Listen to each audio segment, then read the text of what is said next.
Hey everybody, welcome to the Bourbon Battalion. This is Bobby. The Gunny is in the house. Hey everybody. And I got my speakers on my phone because I'm trying to get my stuff all together. Well, I'm glad you guys are here. Decided to change things up a little bit, going with a 8 to 9 type of framework with so much stuff going on with story time, putting the story time stuff up. Make sure that if you're not a part of Storytime, go to storytimedistillery.com, get signed up. What's up, Adriana? Finally home to catch one? Well, hey, that's because I'm not going on as early as I used to. So I'm strictly 8 to 9. Daniel H., what's up? Marty, cheers, buddy. So, yeah, Storytime Distillery, a lot of cool things going on there. A lot of picks.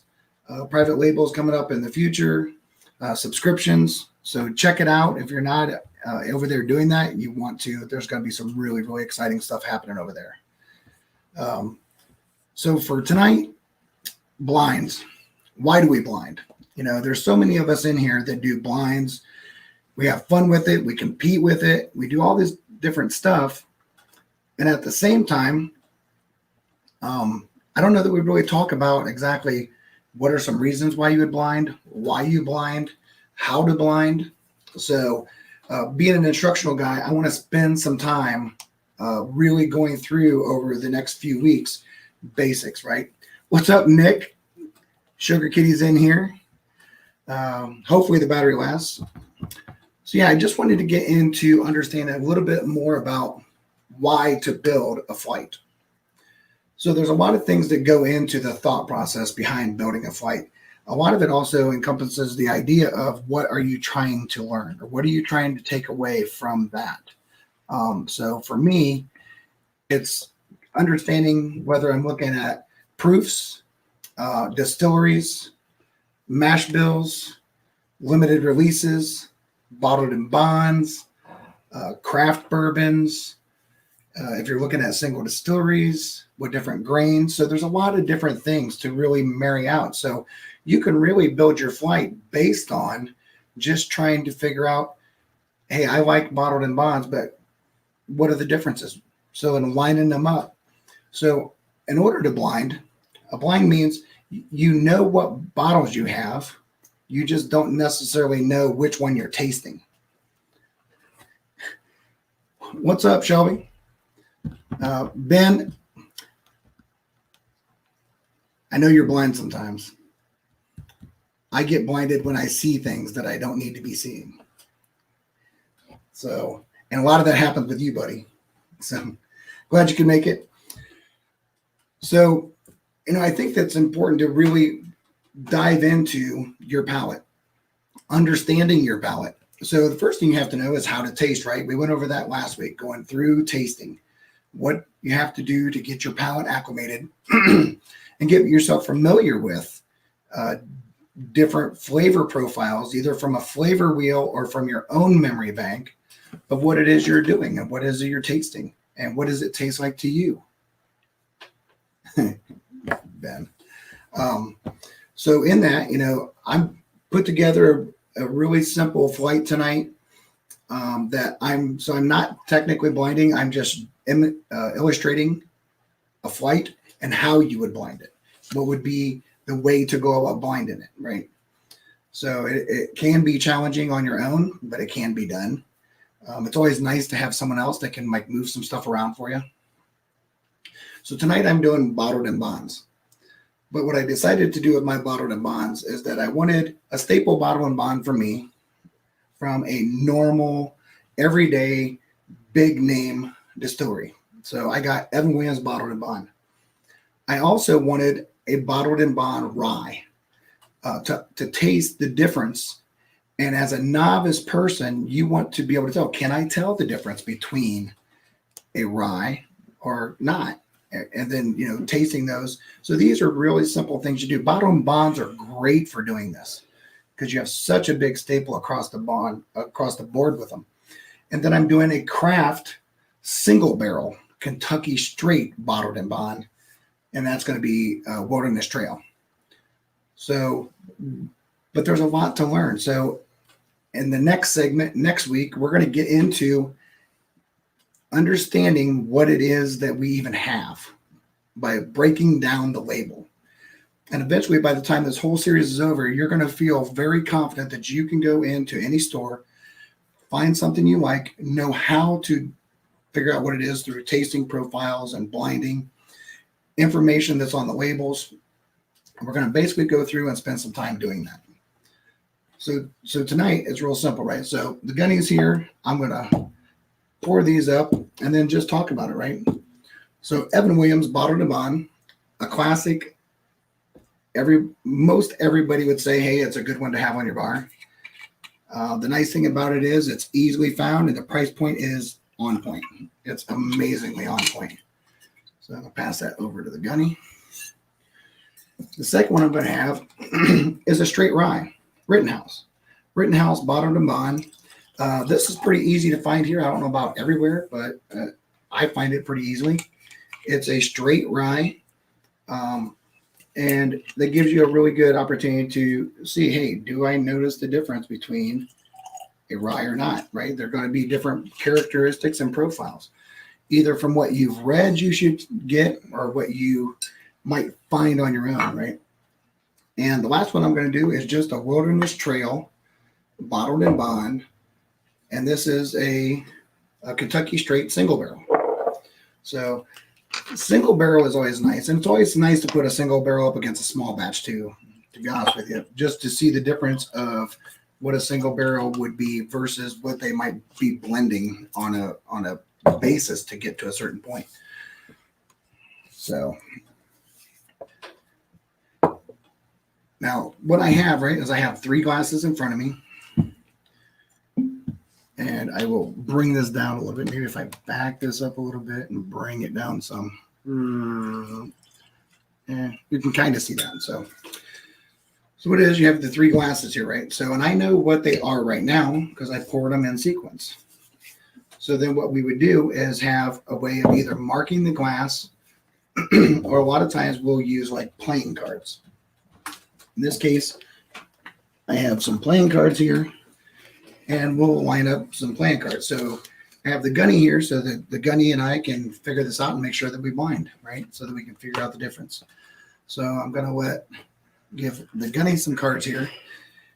And if he don't mind, I'm going to let him talk a little bit about what's one of the easiest ways with the cards to do this because he's done it so much and I learned it from him.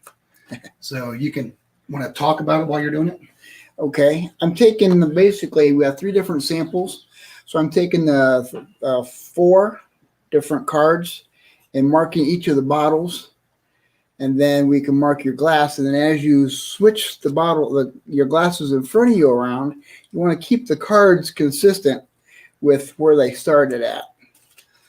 So let's see. So Evan Williams is that. Here, put that on your Evan Williams. Okay. Put this on my Evan Williams. This card is with my Evan Williams. Number 2 was our Rittenhouse. Yep. So I'll put that with your Rittenhouse. This goes with my Rittenhouse. I'll put it with my Rittenhouse. And then number 3 was our Wilderness Trail. So you put that with your Wilderness Trail. This goes with the Wilderness Trail. Done. So at this point, what we have is our cards face down, and those cards match what's in the glasses, and they also match the bottles. So what do we do next? Mix them up, but when you move a glass, move the card with it. Right. So for example, I'll just take you can move them any way you want. Yeah, so we'll move this first. We'll move this over here. We'll move this one this way. And what you do is you just kind of move around. Now, a lot of times, if we weren't doing it this way, me and the gunny would leave the room, and then he would move stuff, and then I would move stuff. Actually, I would come over and move your cards around. And you'd come over and move my cards around. But because I'm talking and I don't have the greatest short-term memory at all, it's really simple for me. It doesn't take long for me to have no idea what I just did. And it's also good to have all your glasses the same. Right. That's kind of a key. So cue on that. And what we mean by same is not just Glencairns, but you don't have a glass in there that happens to have a label on it. No. Like he has a Cedar Ridge distillery glass. Usually I try to keep it like that, but they were all dirty from drinking so much. But yeah, you know, that's the thing, right? So real easy thing to do. Just do it like this. And we've even done it a few times to make sure it's blinded. Yep. And so then what we'll do is we just go through and we'll taste from left to right, right? And so what we're looking for is the idea of, we know what these are. Have we spent enough time with our palate to actually be able to pull out the things that we would expect? Now, how do you get to that point? You're going to have to spend time tasting. You're going to have to taste stuff, you know, take your own personal notes on it. I definitely think that when you're very, very new and first starting this, it's really important to read the master distiller's notes because there might be some things that he's talking about that you either haven't had and you want to go explore and try, as far as like nutmeg or allspice or whatever. Or it might be something that it's something you've never had and don't have a desire to, but at least you can kind of get an idea if you're in the right park. Now down the road, I think it's more important to, if you're not stuck on a flavor wheel, just being really true to your own notes and spending some time writing down what it tastes like to you. Because from last week, we talked about how important what it tastes like to you is. So for me, that's the most important thing. You gonna talk about double blinds too? You can talk about that while I highlight some people in here. Okay. Sometimes it's fun to do a blind, but when you're doing a single blind, you're kind of looking for clues. What's the clue that makes me know this drink is that bottle? What do the bottles and them have in common? A flavor or a color or something or other. But if you want to push it just the next step up, a double blind requires somebody who's not really involved. They pick from the entire bar anything they want. So you have absolutely no idea what's in the glass. And we do those with about 5 flights of double blinds. It can be a hoot. I say that the blind is kind of like the multiple choice, where you not only try to guess which is which, but you try to eliminate which one's not which. In a double blind, it's a fill in the blank. How many times did you say, oh, thank goodness it's a multiple choice? And then you say, oh, shit, it's a fill in the blank. You got to rely on your skills, your knowledge, and whatever wit you have to pull what that might be. And a lot of people just go through the characteristics. What characteristics do I pull out of this? What do I know I have on my bar that has that characteristic? So that really challenges the development of your palate and how accustomed you are to your own drinking preferences. Yep, and we've done that many times.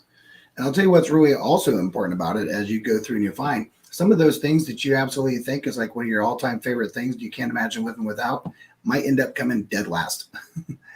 I have had that happen. Is something that I really enjoyed. I thought it was one of my favorites, and it tanked. Actually, the remarks, I'll never forget it. I even know what it was.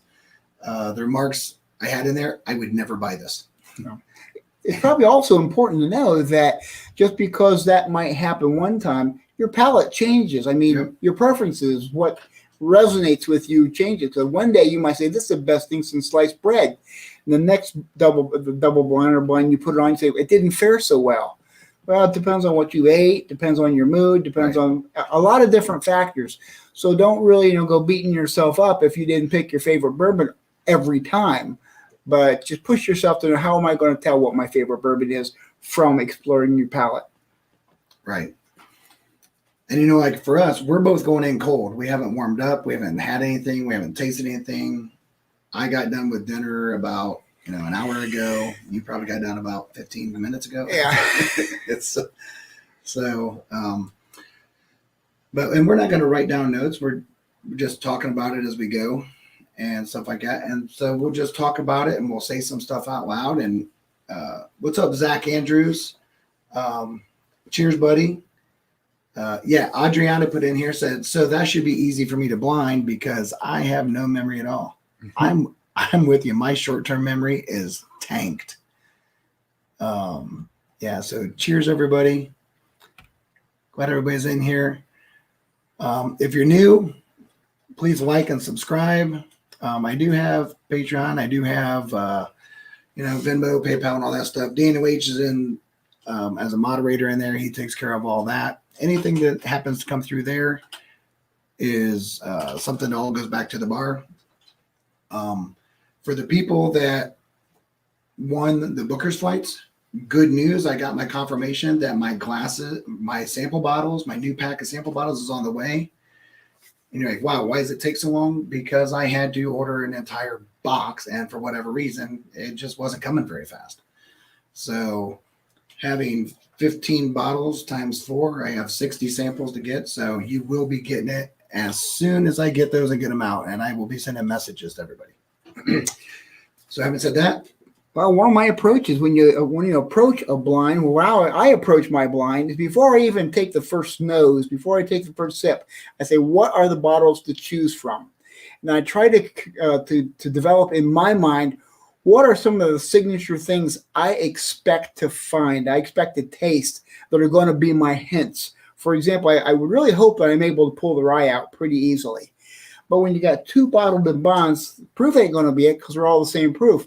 So what's going to set the 2 bourbons apart? Now, one of them is an old favorite, a staple. The Evan Williams. It's a staple because it always tastes the same. That's why we get it. But the single barrel, we know that the characteristic on single barrels is no barrel is the same. right. But they tend to have a little something extra. So if I can pull out my staple bourbon and pull out the rye, the other one must be Right. the outlier. So I'm hoping that as I introduce these to my nose and to my palate, that I can look for those clues to say, oh, this one is the rye, this one is the Old Faithful small batch, and this one is the single barrel. Exactly. And I agree. Sometimes you're going to look at. I try not to focus if I'm really working on my palate. Even though we talk about it in tasting. Maybe if you're doing a blind and a contest and stuff, but if you're just doing it on your own, try to take away a little bit from looking too much. Because if you have really different juices that are very different in color, that's going to give it away really fast. And you really want to change your palate. You want to really be pushing your nose and your palate extensively, because the idea is to be able to get to that profile, get to this flavor, and be able to identify not only what it is to look cool, but is it something I like? Because ultimately we're not out here trying to identify things that we don't like. We're trying to get the best bang for the buck and what we're willing to pay for something we do. Right. And whatever that is for you is right. But you have to explore it, right? That's so important to be able to explore that. And that's why sometimes it's kind of really good to do this with bottled and bonds, because proof isn't an issue. They're all the same proof. So you can disregard that characteristic and start looking at some other characteristics that really will help you explore your palate. And I agree. That's why I went with the bottled and bonds, because I really wanted to dig more into the mash and a little bit less into the proof. So cheers, Shane. Mr. Lord Schlong's in the house. So yeah, with that being said, let's get into our first one. And we're going to really just focus on nothing more than nose and taste, right? Not going to really dig into anything more than that. Shane said, love you, Gunny. Hurrah. Yeah, raw. We keep some of that language, Shane, between you and I in closed doors. On the military feed, it's like, yut.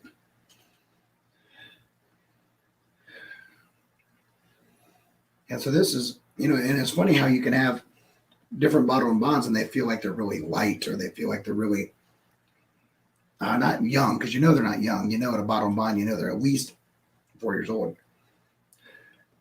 But that's the other part of it, right? Is spending the time to understand what does bottled and bond mean? What does all this stuff mean? And there's a lot of people out here that are putting out some really good information. And that's what I've rededicated my channel to for a while, is instruction. I want people to know as much as they can about exploring their palate, exploring their whiskey, learning what they can learn, and how can they get the best whiskey experience for them.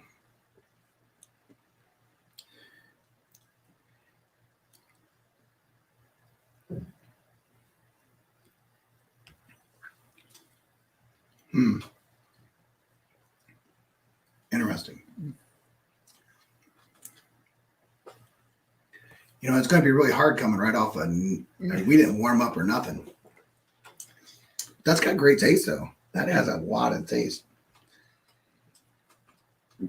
But I'm trying not to talk too much about what it is because me and him are both doing stuff, so we're not trying and to. we probably are tasting different things. We're tasting different things at the same time, but I don't know that I know what that was off the top. I know what it wasn't.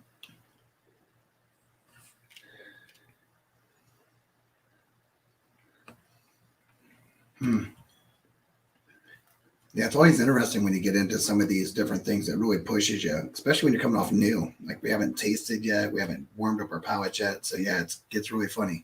Well, my first one definitely is a bourbon, and it's got a very familiar kind of flavor to it. It's got a familiar burn to it. It's got a lot of familiarity to it. But this one, right off the bat, so I think I have my idea of what I think my first sample is.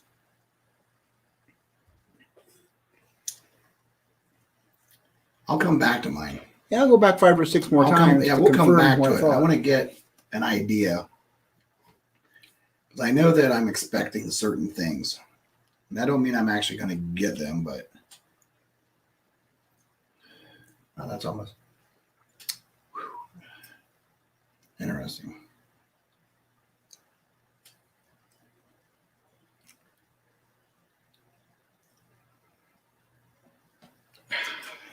I have a good idea that one is. You know, and all that comes back to is, so what are we looking for, right? We're looking for, because there's so many things you know that they're all going to have, right? They're all going to have the same age for the most part, close to it. All going to have the same proof. So you're really just fighting for mash bill. You're looking like, what notes do I identify with a bourbon? What notes do I identify with a rye? Single barrel, what would I expect from a single barrel, which is hard because every single barrel, like the Gunny said, is different. But you usually have this a little bit different than what you have with a small batch.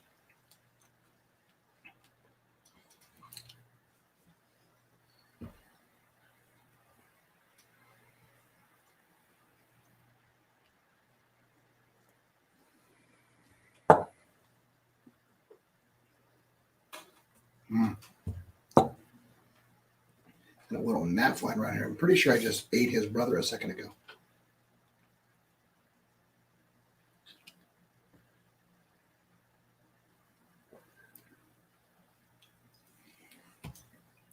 Wow. And my number 3 is also a bourbon, but it doesn't have that same profile I'm accustomed to. It tastes like something I either have never had before or something I haven't had very often. Right. And my number 3 seems richer. It seems like it's a little bit deeper.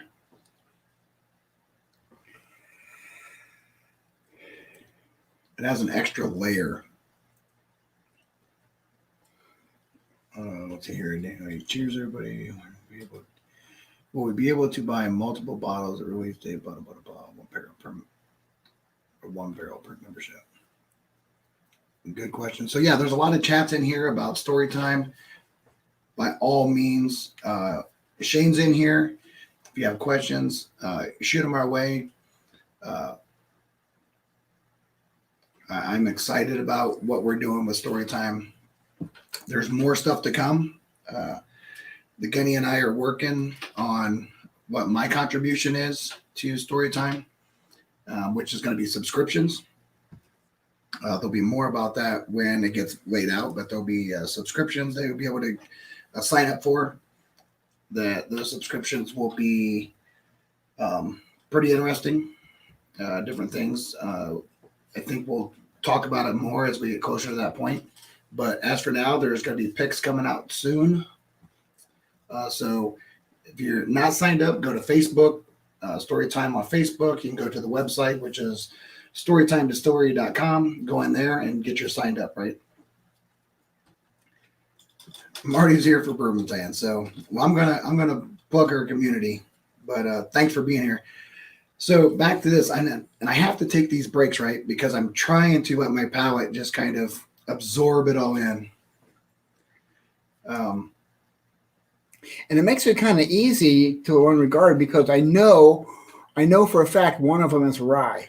So as I'm trying to establish which one is that rye, I can have a better way of pulling it out.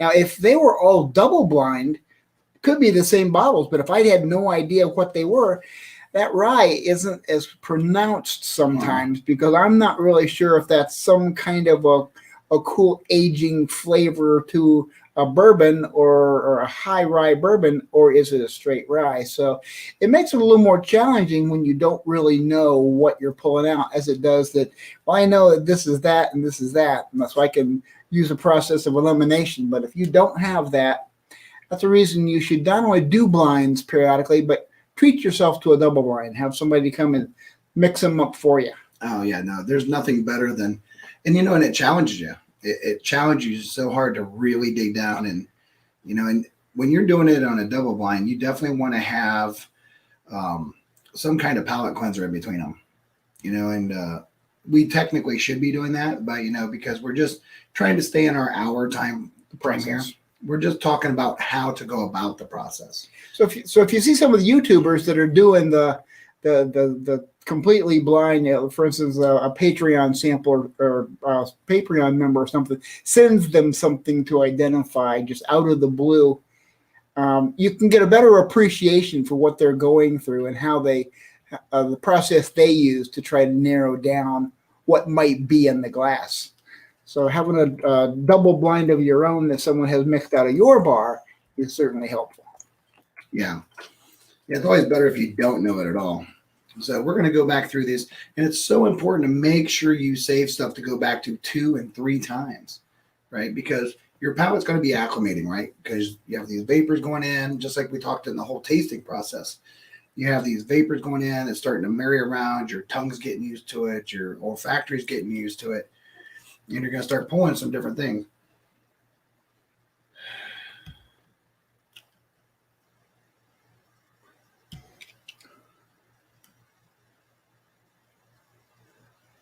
Yeah, see, like my nose is already changing. Like I'm starting to pull notes off now that I wasn't pulling earlier. I think the evolution of the glasses being opened and me getting my palate warmed up is even more confirming what I thought when I first started. I feel more comfortable about my choices. I'm starting to feel more comfortable. In the beginning, I was like, huh. But I will say this, though. For that being a straight rye, it is not nearly as pronounced as normal ryes that I have. Oh, no.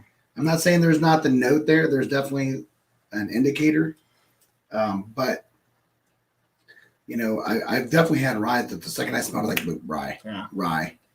This one's been a little more deceptive to me in the beginning, maybe because I just got an eaten, just like you. I don't know. But the fun part is when you do this and you say, oh, I got these nailed. I have 100% no, I'm correct, and then they end up being wrong. Say, how did I screw that up? But it's really awesome when you go through and you're like, oh, this is this, this is this, and this. And you're absolutely right. And you kind of walk away like, holy shit. I'll never forget the first time I was ever stunned. It was with the Gunny. And we did Pappies versus Poor Man Pappies. And I went, what did we do? 3 and 3? Yeah. And I went 6 of 6. And I was stunned. I was like, now there might have been some good fortune. But needless to say, Poor Man Pappy didn't come in my top 2, or Pappy didn't come in my top 2. Actually, the 2 Poor Mans we did were better than the Pappies we had. I think a lot of the YouTubers or people who are really into the bourbon will know that Pappy's not always the best thing on the shelf. No. Very seldom is it the best thing on the shelf. Yeah, especially with a lot of the craft world right now. Some of the craft stuff right now is just off the hook. I sit there and I try some of this different stuff. Smoke Wagon, uncut, unfiltered. What we did with our picks out there are just insane. I can tell you for sure the picks that are coming from Storytime that I was a part of out there are amazing. And you're finding more of that. Like, you look at how many people are raving over Blue Run and Nulu, and there's just so many. Like, I can tell you right now, if I only had that the rest of my life, I would be happy, like extremely happy. And Daniel H knows it because I'm always like, let me see here. What's Adriana saying in here? She says, I feel like it helps to start with single blinds, know what they're, but not much, to learn to recognize things and then move into double. Absolutely. I completely agree. We Absolutely. both agree 100%. Because the idea is you want to have an idea of the palette, and you want to start being able to have, it's like everything, you want to be able to have some confidence builder, and you want to have an idea of some stuff. So to get to the point of doing those kind of just a regular blind, you want to go through and give yourself ample time doing, maybe you have one night that's just, hey, tonight's just a rye night. I'm just going to drink ryes and see if I can write down notes of what do I pull out as the mash? What are the signature rye tastes to me? What are the signature ryes knows to me? And start trying to figure out not only what you might pull if you're tasting on a flavor wheel, but what you do. Now, double blinds, I think double blinds are fantastic for weeding out things you're paying too much for and seeing if they really are worth in your palate what you think they are. As far as the flavor, there's a lot of other reasons to buy something that's top shelf, more dollars. Like if you want to have things on your bar to wow people who come into the bar who can't see beyond the labels. But we've evolved past that. We know there's more in the bottle than says on the label. So, but you got to have those on your bar anyway to have some credibility for those people who are not as in tune. Well, and I think, we also have to be very real, right? Some of those tater chasers, some of those classics are still really good. Yeah. Really good. It's just that, it's just like in anything, as you advance your palate, where you might have had a very normal bland palate, now you've advanced into this bigger, bolder realm of things, whether it be proof, flavor, complexity. You have all these different things that you're now moving into. And when you start moving into that, you really go back to some of those ones before and you realize that, hey, they're really good for what they were. They're just not where you're at. So I really give a lot of props to the big distilleries that truthfully don't have to do tons. I mean, they're major distilleries for a reason. But it's always gratifying to me to see them recognize things are changing. I thought what Evan Williams did with their 1783 was brilliant. It showed that they hear the people. They hear they wanted a little bit more proof, a little bit more age, and they did it. 1783 was, I can remember being something I really loved. And I went back to it and I was like, I don't know that I'd buy that. You evolved past that. But they went ahead and said, hey, we need to evolve too. And they just proofed it up a little bit and did a little bit to it, and totally different game. Yeah. 1783. The new 1783, if you haven't had it, is very good. Very reasonable price too. And very reasonable price. So let me go back at these.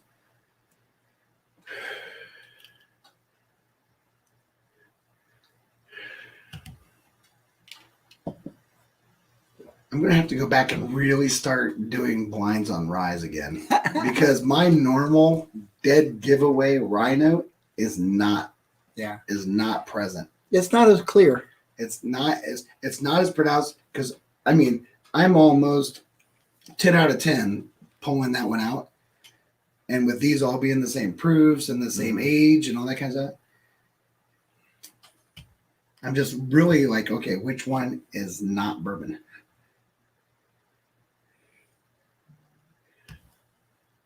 Makes it hard when almost all bourbons have not all, but most all have a rye component. So if you talk about a high rye bourbon, what's the degree of separation between a high rye bourbon and a rye? It's got the 51% rye, or just enough rye to make it a rye vice a bourbon. Can you really pull out that couple percentages of difference? Yeah. And once again, this is really indicative to someone that's either learning or people in here that have been around for a while and just need to go back and rehone their skills. It's just the idea that I don't think anybody that really is working on trying to advance their palate and that stuff ever really stops trying to go back and reintroduce stuff and taste it again and taste it again. And Well, it's like any skill. If you don't use it, you lose it. right.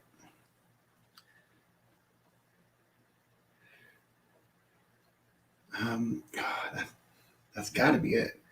It's the only one even close up. But the palate is so deceiving. The palate is so deceiving on that one. The nose tells me one thing, and the palate is kind of like messing with me a little bit. And what's really funny is we just had Evan Williams bottle and bond the other night. Yeah, but we had it with a cigar. Yeah, which is what That you should have. that most changes the cigars. game. That's what you should have most whiskeys.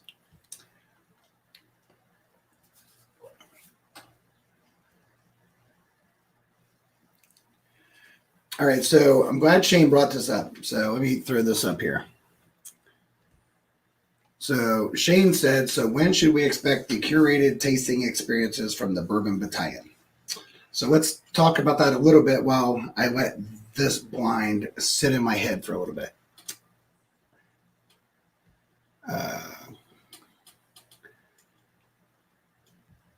Yeah, definitely make sure you hit that thumbs up. It does help channels, and I appreciate it. Okay, so what's going on? So curated boxes by the Bourbon Battalion. So as the Bourbon Battalion and the things that I like as far as like teaching, education, and training and all that stuff, which I truly enjoy more than about anything else in the world. And being Bourbon Battalion part of Storytime, one of the things that we are doing, what I mean me is me and the Gunny at Bourbon Battalion are working on doing a curated tasting experience with whiskey and cigars. So what you'll have is curated tasting experiences where there will be, pretty sure it's going to end up being, it'll be whiskeys and cigars. There'll be a thought to the process of tasting. There'll be different levels, intermediate, moderate, advanced, maybe junior aficionado, senior aficionado, something like that. We're working on some of the details.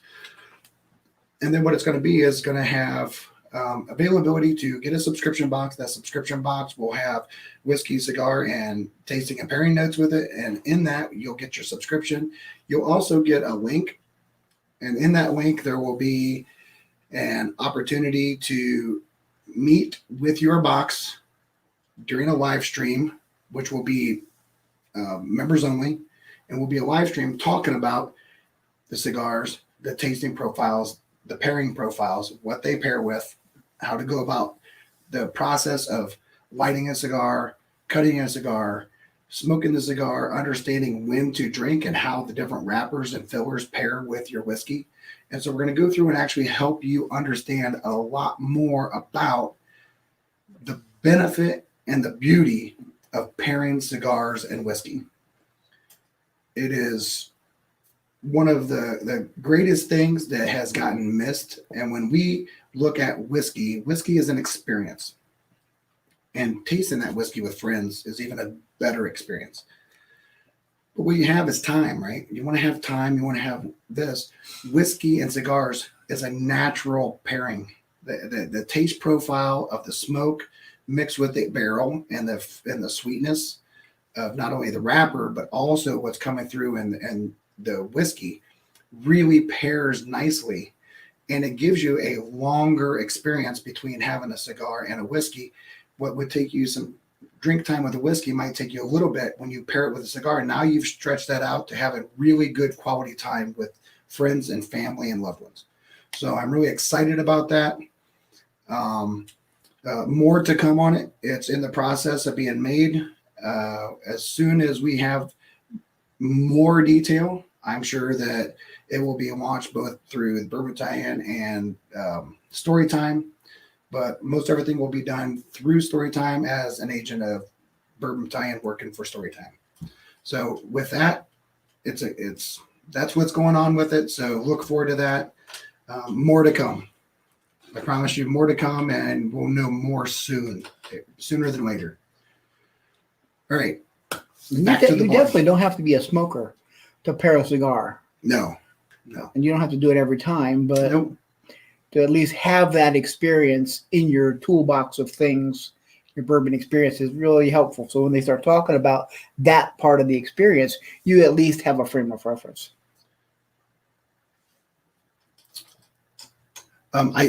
So a good question. Adriana said, do you think pipes go as well with whiskey or not quite as well as cigars? As someone who doesn't smoke but likes the smell of pipes, so if husband's going to do one, I choose that one. The only difference, I mean, I think the problem that I think you can do with pipes, but I think the problem you have with pipes is you have to be really selective of your whiskey. I think it's going to limit you some. And many of the pipe tobaccos are flavored. Yeah, your pipe tobacco is very flavored. Even though you might have a really good cigar that has natural flavors in the wrapper, unless you're going out and buying like acids or something that comes with a flavored wrapper where they dip the end of it down by your mouth, they don't do the whole wrapper, just part of it. Most cigars are not that. They're not overly flavored. They just have natural ones. And if you look at a lot of the pairing notes that you would hear or the tasting notes of cigars, they're really in line with whiskey. You hear coffee, you hear chocolate, you hear caramel, you hear butter, you hear espresso bean, you hear oak and dark oak and wood. A lot of the same things you get from cigars you get with whiskey. The nice thing is now you get it in the form of smoke, and that smoke comes down and it rests on your palate. And then once you get to this warm ashy part, then you can drink, and then it just has this merry. And the Gunny can talk about this firsthand because he taught me cigars and he taught me whiskey. I was the one that brought back to him how they pair. I know when I was smoking cigars and a pipe, I really enjoyed the pipe. Smoking a pipe is like a hobby. You just don't pick a pipe up and automatically poof, you know how to smoke it. Because it takes a little more intelligence to know how to operate it and keep it tamped and keep all of the moving parts going in the right direction. Whereas cigars are a little less complicated for those of us that aren't good with too many moving parts. But nothing to say that back in the day when I was doing pipes, man, I would have really enjoyed trying out the experience of pairing it with a couple of good whiskeys I like. But there's definitely a place for it. I can tell you this, though, Adriana, I will say this for sure. If you don't necessarily like the smell of a cigar, I would question whether or not you are smelling a good cigar. So, but I do understand, some people love the smell of a good cigar and some people really don't. And I understand why people like the smell of a pipe because, let's be honest, they are flavored. They usually do smell pretty good. But I don't think that would be a big issue. I mean, if you think about the flavoring, I would be happy, though, to try it, do it, and figure something out. How funny would it be to ask your husband, what kind of pipe tobacco are you smoking? Well, why do you want to know? So I know which bourbon to drink. Exactly. As much as she likes Knob Creek, I would think she would love cigars. Hey, listen, I'll tell you right now, cigars and Knob Creek is where it's at. Before you know it, you ain't going to have to worry about Nick having a cigar. It's going to be you. And there are plenty of women that have not only found their way into whiskey, they've found their way into cigars. You can literally look on Instagram any day of the week, and cigar and women is almost as big. And I'll be the first to say all cigars are not created equal. No, they're definitely not. So wrapper, the way they roll it, the size of it, because getting a small little cigar, a short cigar, and a long cigar, and the ring gauge, it all makes a difference. Yeah. So for what it's worth, Adriana, I definitely agree with what you're saying there. For anybody that actually is doing what we do, you don't make a normal part of ever inhaling a cigar. You're typically just puffing to your mouth to get the flavor profile and letting it out. Yeah. Now, because you don't inhale a cigar. Yeah. No one in their right mind does that unless they expect to have a very short life expectancy. But yeah, no, we don't do that. But the flavor profile and all that stuff, but I get exactly what you're coming from. Needless to say, it does pair really good. Very good. So right now, smoking an Alex BXR and drinking Woodford Double Oak. You know what? And that would make sense, right? That double oak with that first char going into that second char, which is your toasted char, makes it sweeter, right? And that's why most of your double oaks are so sweet, right? They have that really good, deep, dark complexity, but they have a sweet note from that second barrel toasting. So you're taking a char barrel and then you're going through with the second barrel, that's a toasted barrel. And you're basically blending chars. So good on you. Sounds good to me. All right. I think I have kind of an idea. Ready for the big reveal? Although I expect to be completely wrong.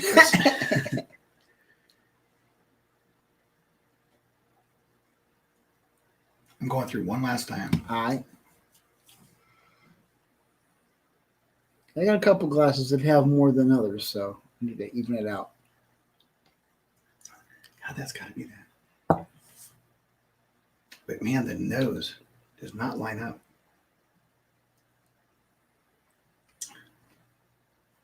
Yeah. Okay. I've got my guesses. My guess is that my third one has much less bourbon in it than the first one does. So I think I really enjoyed the third one more than the second one.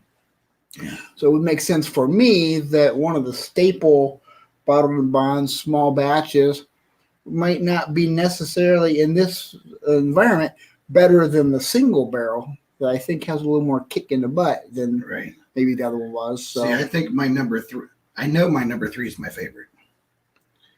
And my number 1 is definitely not in the same now I might category. put my glasses in order. So this is probably my favorite.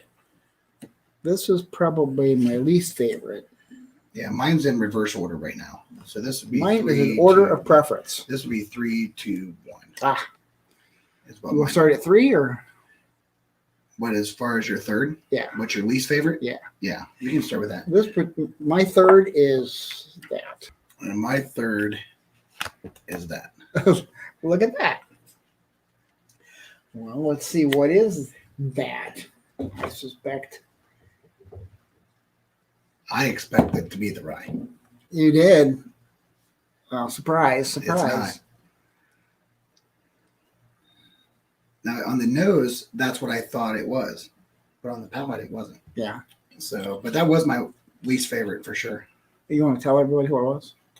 The Evan Williams Bottle and Bond. It was good, but you're comparing it. You compared. Yeah. It's really hard when you have really good things against each other because then you're trying to pick the lesser of evils. Well, and the hard thing is they're all pretty equal, except for a slight variance in the mash bill. And you're not talking like a major variance, except for the rye. Well, this was my second one. I enjoyed it, but I think this was my second. So far, we've been exactly the same as far as what we like and what we don't like. Well, we don't like as much. Well, we don't like as much, yeah.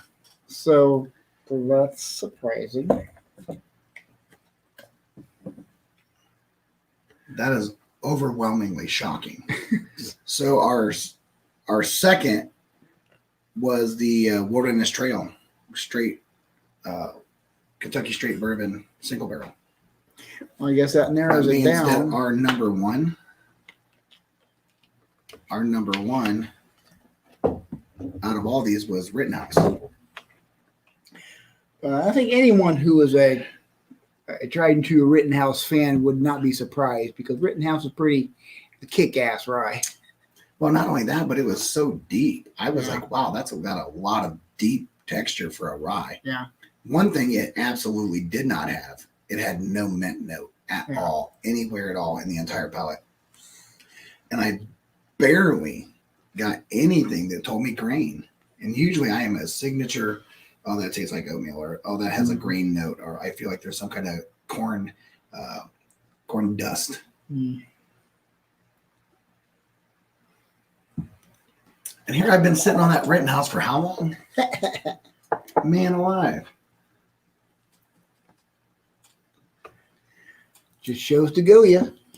Yeah. So like that right there, it's a perfect thing where you come up and you're like, wow, I thought I had these kind of pegged, and I surely didn't.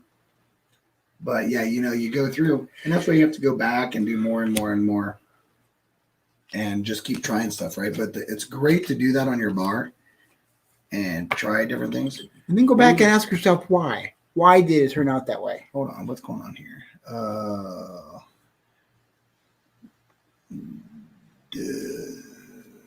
Let's see here. So cheese like damn fun.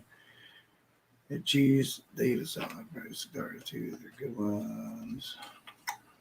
I'm checking out that site right now. So someone's putting out there Cigar Club, best cigar club for time monthly cigar and whiskey box.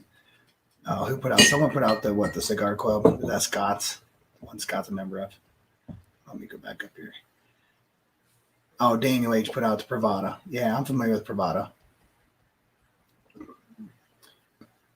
Hey, there's no question about it. I have no beef at all with someone sitting there saying that I do not have an affiliation with the Cigar Club. I used to be a member of Pravada. Pravada does really good stuff. But the one thing that we're doing differently with the curated boxes from the Bourbon Tie-In is that we're actually doing cigar tasting notes pairing and whiskey. So we're going to have whiskey in our stuff. There might be cigars that you can actually get. Yeah. And understand, well, I mean, the idea is to have an intermediate level, have just have a junior aficionado, and advanced aficionado. The thing that makes Pravada so exclusive is the fact that it's exclusive. Yeah. No need to be sorry. Hey, I love what I love.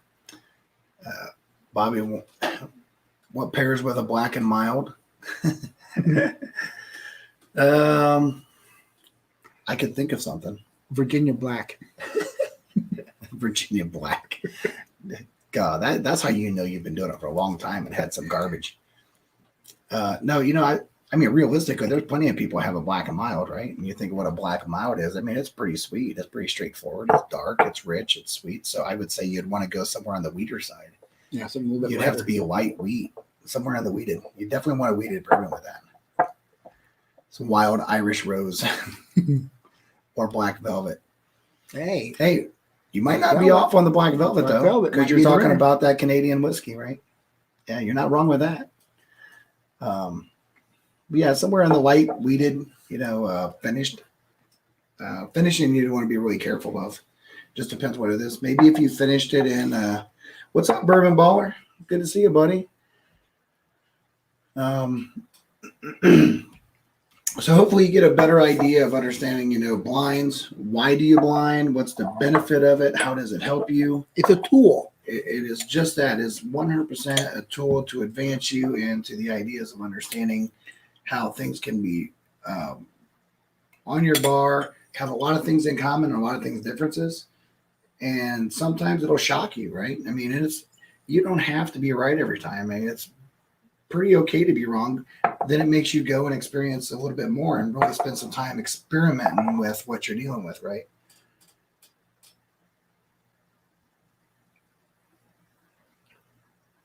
I like all three of them together. How many times have you heard that where they blend the stuff together and it's the best thing you had? Now, those all together were better than what we had. So, but yeah, so some of the things that's going to come out in the which means it's really good, Shane. Ain't nothing wrong with that. Especially if it's finished in some kind of dark, foamy stuff. My favorite cigar whiskey is Stag Junior. It's definitely got its place, especially for those people that are heavy hitters. I mean, I love my Stag Junior. I mean, trust me, if I had enough of it to drink advantageously, I would. But I would say that if you're not a high proofer, like I'm not a high proofer, to be honest with you, but you pair a good cigar with a high proofer and it really chops that proof down. It really makes it to where it brings it into your wheelhouse so you can actually digest it and enjoy it more than it might have been if you just drank it by itself. So I'm gonna drop a quick note.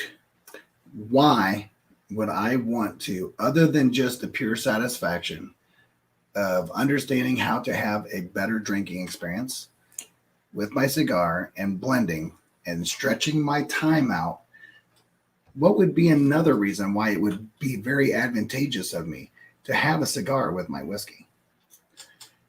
It does a little something that you may or may not know. And I promise for sure it does this. If you're like out and you're sipping whiskey and you're like, wow, I'm getting a buzz. Man, it's off early. I don't want to get this drunk this fast. What's the best way to knock down this buzz? Stogie City, baby. A cigar will instantly change your buzz like that. And you say, but Battalion, there's no way. I challenge you. Yeah, poppycock. Get yourself a buzz, get yourself a good cigar, and watch how fast it dissipates. Watch how far down your bottle goes. You're like, wait a second. What just happened? I was a non-believer. I've been converted.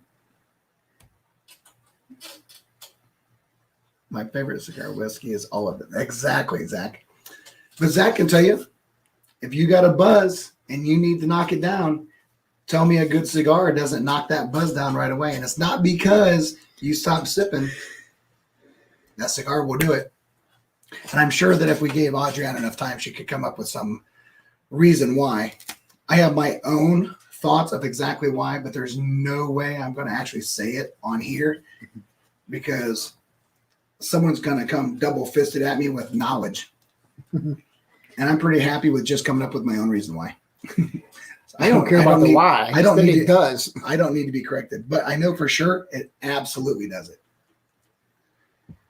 And there's definitely a lot of times that, sometimes when you're drinking and you're having some cigars with buddies and you're out by a church and there's some dogs around, you need to light up 2 cigars because you might be a little bit too far gone. And another big plus, no skeeters. And add a bottle of water in there too, just for good, just to be smart. Right? Skeeters don't like cigar smoke. Yeah, that's true. We chase mosquitoes away all the time with cigar smoke. Whiskey Mountains, it diverts to different signaling pathways. Okay. I'm perfectly happy with the answer as long as it absolutely stands in line with what is, because I experience it all the time. And I've shared it with people and they're just like, what? Why did that just happen? And I was like, I don't know. I just know it does. Mm-hmm. Don't look a gift horse in the mouth. Mm-hmm. So hopefully we're at the 2-minute countdown. Hopefully this has been informative. Going forward, I'm sticking straight to this 1-hour time slot. I really, really, really have, if you know me, I have been a technical instruction person for a very long time, a customer facing. I want to get back to the roots of teaching and exploring and understanding. And I want to get through all the different things that are important about when I go out to try something, buy something, pair something. What am I looking for? What am I doing to get the best bang for the buck and give myself the best opportunity to have the best experience with not only myself, but my friends and my family. And you guys in here are both. If you know me, you know me. There's definitely no doubt about it. Life has been very hectic and busy for me. It will continue to be that way for a while. I'm perfectly good. We're all healthy and happy here. It's just life's busy. So I love and adore you all. I'll try to jump on as much as I can. I'm also really trying to concentrate on not drinking 7 days a week every day like I did 3 months ago. And, but going through and trying to support everybody as much as I can. So having said that, I hope you learned a little bit more about the reason why you blind, the benefits of it, and challenging yourself to get your palate advanced, right? I will drop some information as soon as I have it through story time about the Bourbon Battalion curated boxes and subscriptions. It'll probably also be dropped on somewhere on my links. That'll be to be determined down the road. In the meantime, be good to those that are good to you. Remember that you might be the voice someone needed to hear today. everybody's nice. Everybody's just waiting for someone to be nice to them. Until the next time, love you all. Be good. Be safe. Cheers.